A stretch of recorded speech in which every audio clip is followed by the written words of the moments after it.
이 세상에서 살아남으려면 생각을 하지 않을 수 없지 않은가요? 마음은 도구이며 연장입니다. 마음이란 특별한 과업에 사용되기 위해 거기 존재하는 것입니다. 일이 끝나면 내려놓아도 됩니다.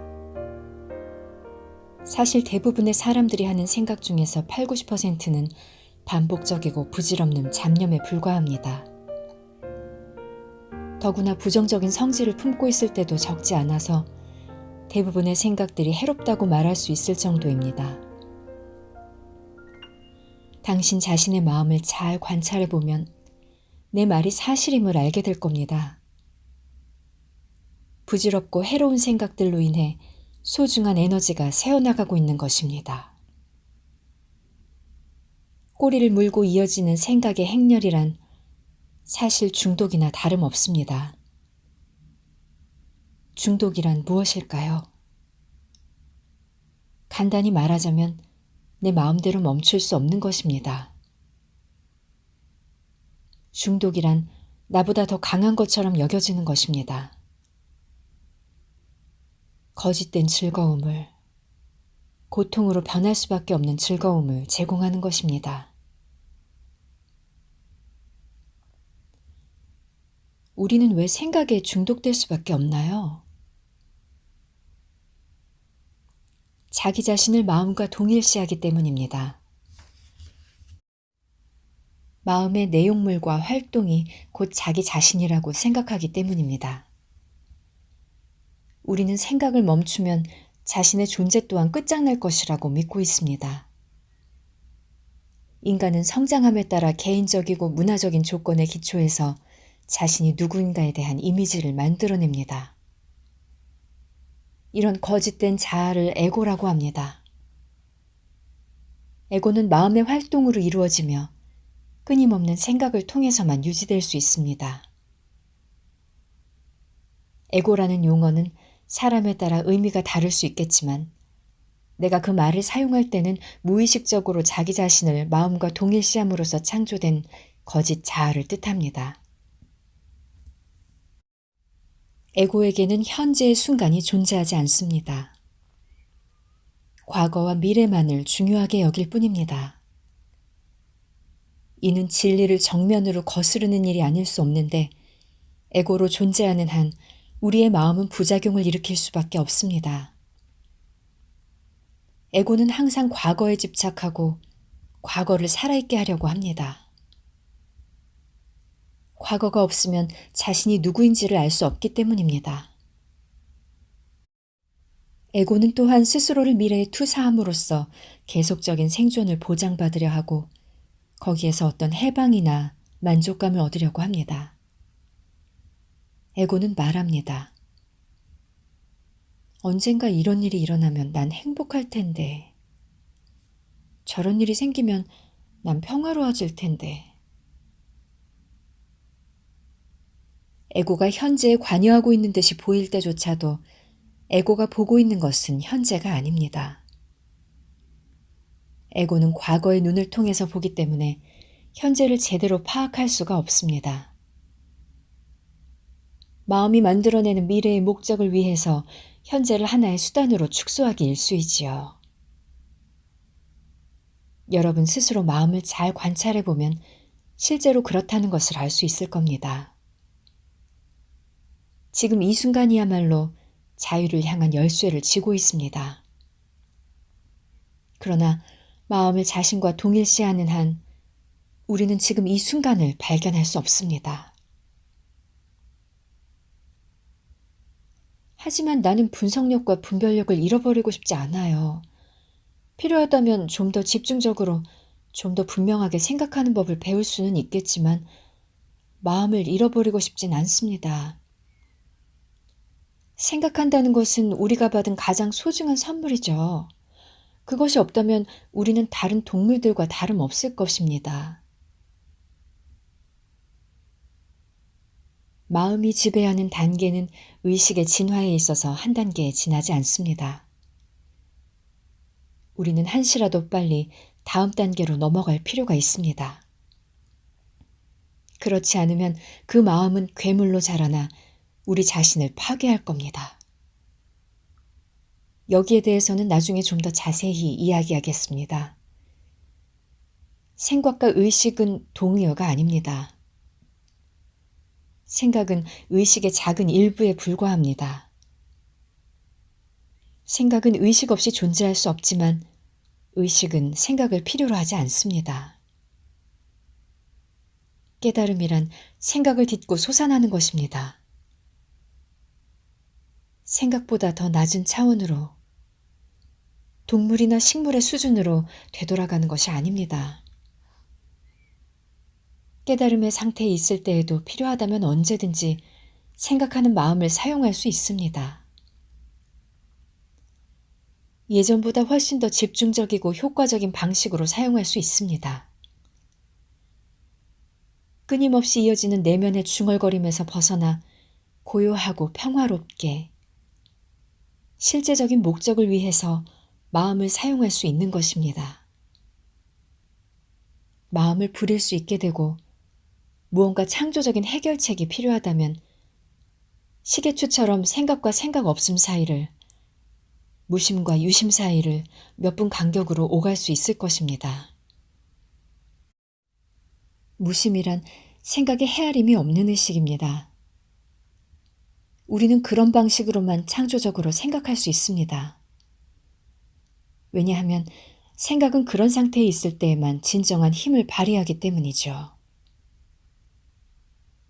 생각은 자기보다 훨씬 더 광대한 의식 영역에 연결되어 있지 않으면 어느새 힘을 잃고 혼란에 빠지고 파괴적이 됩니다. 마음이란 본질적으로 생존을 위한 도구입니다. 다른 마음들과 대적할 때 공격과 방어를 하고 정보를 얻고 저장하고 분석하는 일은 잘하지만 창조적이지는 않습니다. 진정한 예술가들의 창조력은 자신이 알든 모르든 무심의 장소로부터, 고요한 내면으로부터 나옵니다.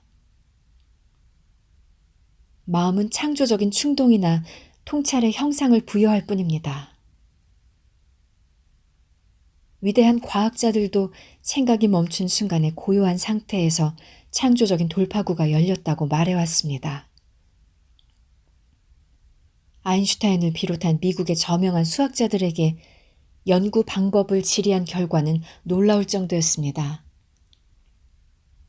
그들은 창조적인 활동에 있어서 생각은 부수적인 역할밖에 하지 않는다고 입을 모았습니다. 대다수의 과학자들이 창조적이지 못한 이유는 생각하는 법을 몰라서가 아니라 어떻게 생각을 멈추어야 할지를 모르기 때문인 것입니다. 당신의 생명과 육체라는 기적이 창조되고 유지되는 것은 마음과 생각을 통해서가 아닙니다. 마음보다 훨씬 더 위대한 지성이 작동되고 있음이 분명합니다. 지름이 0.2mm도 안 되는 인간 세포의 DNA가 어떻게 600쪽 분량의 책 100권 정도를 채울 수 있는 지령을 담을 수 있을까요? 우리 몸에 대해 알면 알수록 우리는 그 속에서 작용하는 지성이 얼마나 광대한지, 그리고 우리의 알미라는 것이 얼마나 보잘것없는지 새삼 실감하게 됩니다. 마음이 그러한 지성과 다시 연결된다면 경이로운 도구가 될 것입니다. 그때야 비로소 마음은 자기 자신보다 더 위대한 무엇인가를 위해 봉사할 수 있게 되는 것입니다. 감정이란 무엇일까요? 나는 마음보다는 감정에 사로잡히는 경향이 더 짙은 것 같아요. 마음이란 단지 생각만을 일컫는 것은 아닙니다. 마음은 생각뿐 아니라 우리가 느끼는 감정과 무의식적인 반응까지 포함합니다. 감정은 마음과 몸이 만나는 곳에서 일어납니다. 감정이란 생각에 대한 몸의 반응입니다. 몸속에서 일어나는 마음의 반영이라고 말할 수도 있을 겁니다. 공격적이거나 적대적인 생각을 하면 우리 몸 안에는 분노 에너지가 강화됩니다. 몸이 전투태세에 들어가는 것이죠. 육체적으로나 심리적으로 위협을 당하고 있다고 생각하면 몸을 움츠리게 되는데 이것은 우리가 두려움이라고 부르는 몸의 반응입니다. 연구에 따르면 강렬한 감정은 신체 내부의 생화학적 변화를 일으킨다고 합니다. 이러한 변화가 감정이 가진 육체적, 물질적인 면입니다. 대개가 자신의 사고 유형을 모두 다 의식하고 있는 것이 아니어서 자신의 감정을 지켜봄으로써 비로소 자신의 생각을 알 수 있는 경우도 있습니다. 좋아하고 싫어하는 마음이 생기고 판단하고 해석하면서 그러한 생각들을 자기 자신이라고 동일시하면 할수록, 다시 말하자면 지켜보는 의식으로서 현존하지 않으면 않을수록 감정적인 에너지 소비가 더 많아집니다. 감정을 느낄 수 없고 감정으로부터 완전히 벗어날 수 있다면 당신은 감정이라는 것을 순수하게 육체적인 차원에서 육체의 문제나 증상으로서 경험하게 될 것입니다. 여기에 대해서는 최근 몇 년 동안 많은 책이 쓰여진 바 있습니다. 자신도 모르는 강한 무의식적 감정이 우연처럼 보이는 외부적인 사건으로 형상화되어 나타날 수도 있습니다. 엄청난 분노를 품고 있으면서도 이를 알지 못하고 또 그것을 표출해보지도 못한 사람들은 분노를 품고 있는 다른 사람들로부터 뚜렷한 이유도 없이 신체적인 공격이나 언어적인 폭력을 당하곤 합니다. 나는 이런 것을 자주 목격해왔습니다. 그런데 왜 그럴까요? 그것은 자신도 모르게 강한 분노를 발산함으로써 다른 사람들에게 잠재되어 있는 분노를 자극하는 것입니다. 감정을 느끼는데 어려움을 겪는다면 몸 안의 에너지장에 주의를 집중하는 것부터 시작해 보십시오. 몸이 말하는 바에 가만히 귀 기울여 보십시오. 그러면 감정이 말하는 소리가 들릴 것입니다.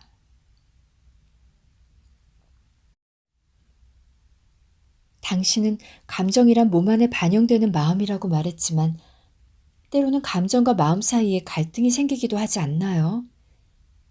마음은 아니라고 부정하는데 감정은 그렇다고 하는 식으로 말이죠. 진정으로 당신 자신의 마음을 알고 싶나요? 그러면 몸을 들여다보십시오. 몸은 항상 마음을 충실하게 반영해서 보여줄 겁니다. 몸 안에 일어나는 감정을 바라보거나 느껴보십시오. 마음과 감정 사이에 갈등이 있는 것이 분명하다면 마음이 거짓이고 감정이 진실입니다.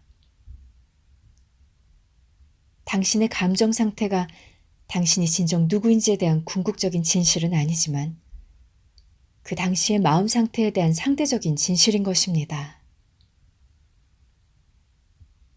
표면적인 생각과 무의식 사이에 일어나는 갈등은 아주 흔한 일입니다. 무의식적인 마음 활동이 아직 생각으로 인식되지 않을 수는 있습니다.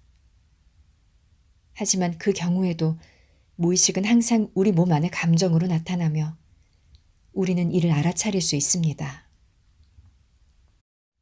이런 식으로 감정을 지켜보는 것은 앞서 이야기했던 것처럼 생각을 지켜보거나 귀 기울이는 것과 기본적으로 같습니다. 유일한 차이점이 있다면 생각은 머릿속에서 진행되는 반면 감정은 물질적인 요소를 강하게 갖고 있어서 주로 몸 안에서 느껴진다는 점입니다.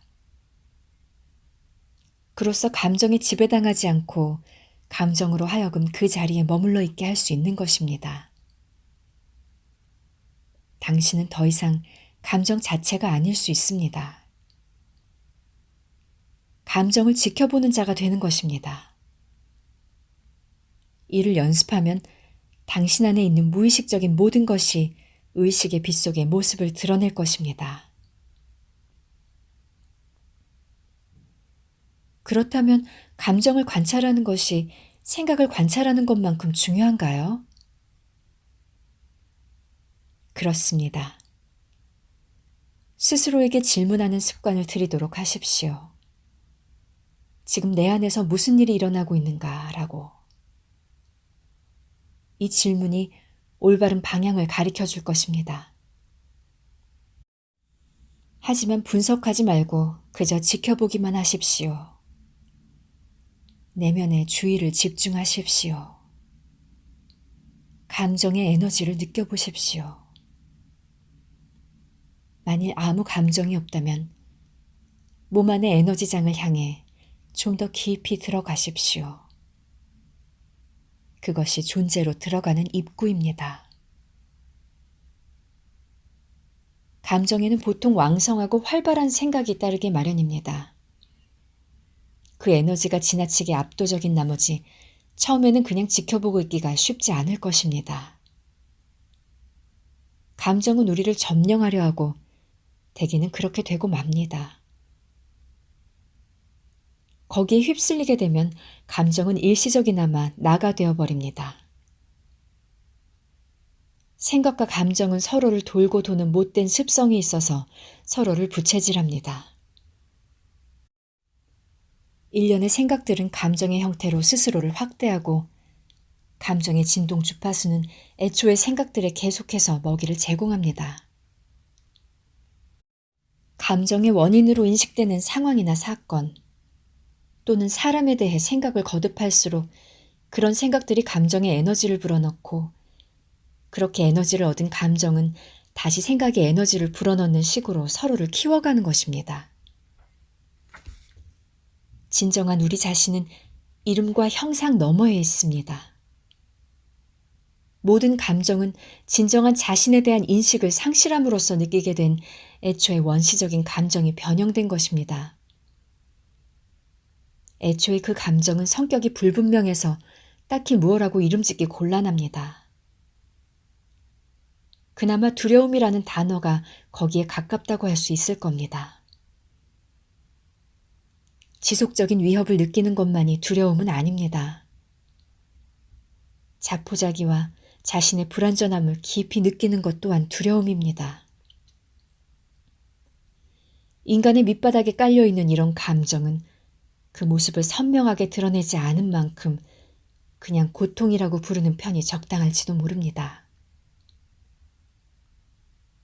마음이 수행하는 주요한 과업 중 하나는 이런 감정적인 고통에 대항하여 싸우거나 그것을 제거하는 것입니다. 마음이 그토록 분주한 것은 바로 이를 위해서입니다. 하지만 마음은 기껏해야 일시적으로 고통을 덮어두는 정도의 성과밖에 거두지 못합니다. 사실 마음이 고통을 없애려고 싸우면 싸울수록 고통은 점점 더 심해집니다. 마음은 결코 해결책을 찾을 수 없으며 당신으로 하여금 해결책을 찾도록 허락하지도 않습니다. 왜냐하면 마음 자체가 문제의 근원이기 때문이지요.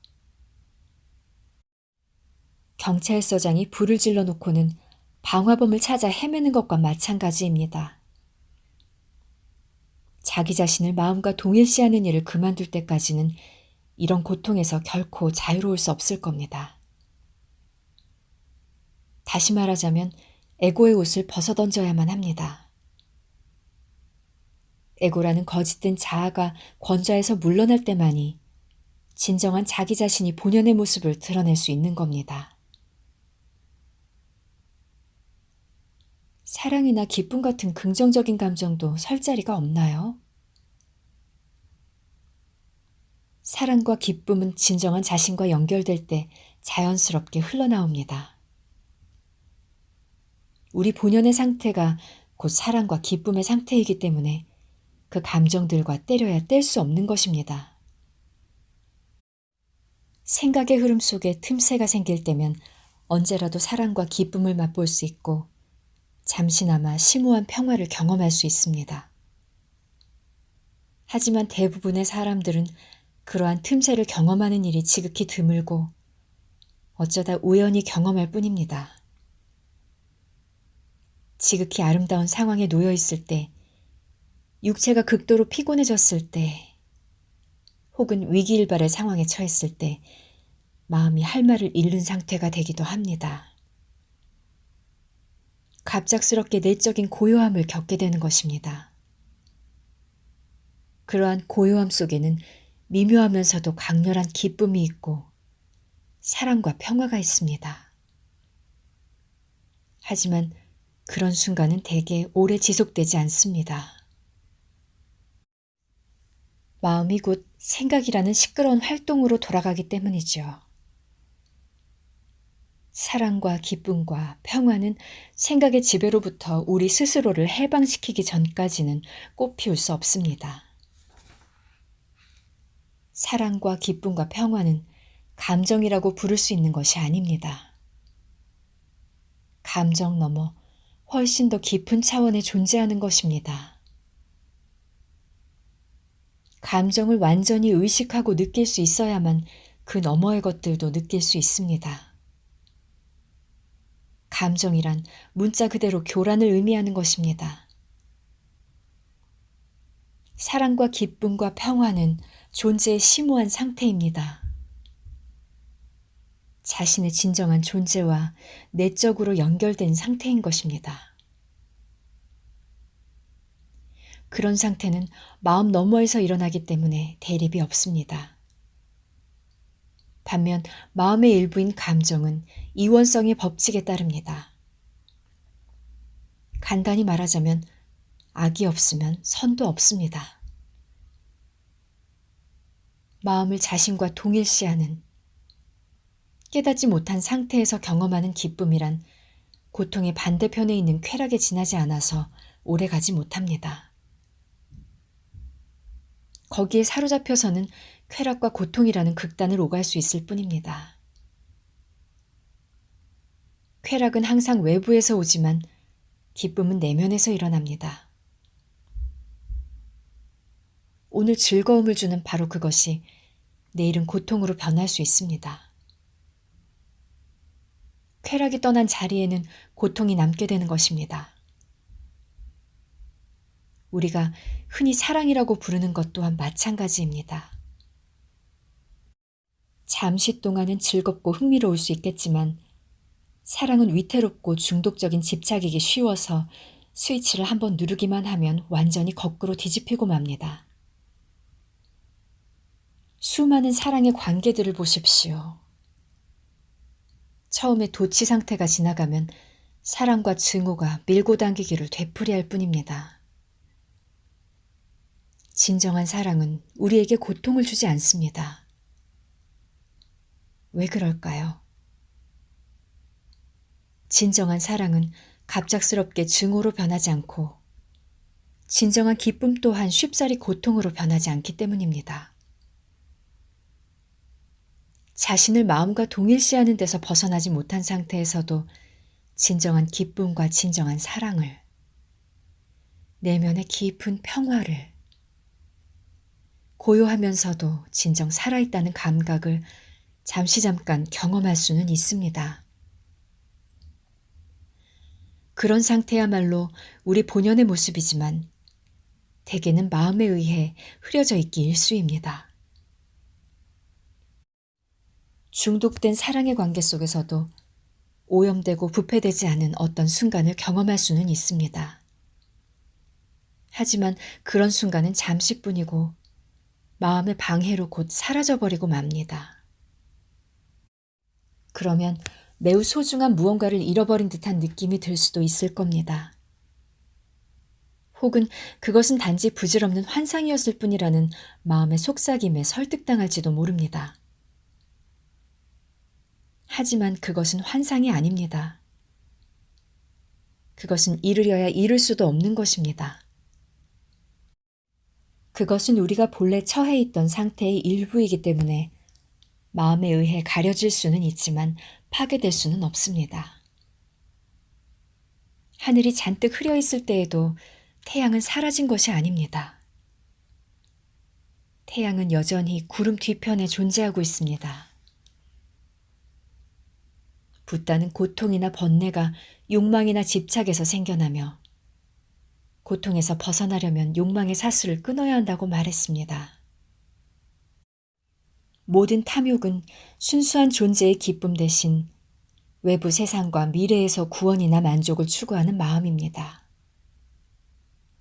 나와 나의 마음을 동일시하는 한 그러한 탐욕, 욕구, 바람, 애착, 혐오에서 벗어날 수 없지만 그런 것들과 분리되면 나는 존재하지도 않게 됩니다. 단지 어떤 가능성, 어떤 충족되지 못한 잠재력, 아직 뿌려지지 않은 씨앗으로 존재할 뿐입니다. 그런 상태에서는 자유나 깨달음에 대한 바람조차도 미래의 만족이나 완성을 위한 또 다른 집착에 불과합니다. 욕망으로부터 벗어나려고 하지 마십시오. 깨달음을 성취하려고 하지 마십시오. 지금 이 순간에 존재하십시오. 마음을 지켜보는 자로서 남아 있어야 합니다. 붓다의 말을 인용하는 대신 붓다가 되십시오. 붓다라는 말이 의미하는 바대로 깨어난 자가 되십시오. 은총의 상태에서 떨어져 나온 인간들은 시간과 마음의 영역에 묶여 충만한 존재의 상태를 잃어버리고 영겁의 세월 동안 고통의 소나기에 있었습니다. 스스로 근원과 이어지지 못하고 서로에게 이어지지 못한 채 우주를 떠도는 무의미한 조각들로 인식하고 있었습니다. 마음을 자신이라고 여기는 한, 다시 말하자면 영적으로 깨어나지 못하는 한 고통은 피할 수 없습니다. 우선 감정적인 고통을 피할 수 없을 것이고 감정적인 고통은 육체의 고통과 질병의 원인이 되었을 겁니다. 원망, 증오, 자기연민, 죄의식, 분노, 우울, 질투, 심지어는 사소한 조바심조차도 모두 고통의 모습들입니다. 쾌락이나 감정적인 도취는 고통의 씨앗을 함께 내포하고 있어서 언젠가는 반대쪽으로 움직이게 되어 있습니다. 예를 들어 마약을 복용한 직후에는 잠시 고양된 상태에 있지만 얼마 지나지 않아 나락으로 떨어지게 됩니다. 쾌락은 결국 고통으로 변하게 됩니다. 즐거움의 원천이 되었던 인간관계 또한 그렇게도 덧없이, 그렇게도 쉽사리 고통의 원인이 되어버립니다. 더 높은 곳에서 내려다보면 부정과 긍정은 동전의 양면에 지나지 않습니다. 어느 쪽이든 마음을 자신과 동일시하는 에고의 상태로 있는 한 잠재적 고통을 품고 있는 것입니다. 고통에는 두 종류가 있습니다. 지금 만들어내는 고통과 마음과 육체 속에 아직 살아남아 있는 과거의 고통이 그것입니다. 어떻게 하면 고통을 만들어내는 일을 그만둘 수 있을까요? 지금의 순간이 담고 있는 것이 무엇이든 당신이 그것을 선택한 것으로 받아들이십시오. 언제나 지금 이 순간과 함께 움직이면서 거기에 저항하지 마십시오. 지금을 적이 아닌 벗이나 동맹자로 삼으십시오. 그렇게 하면 당신의 삶 전체가 기적적으로 바뀌게 될 것입니다.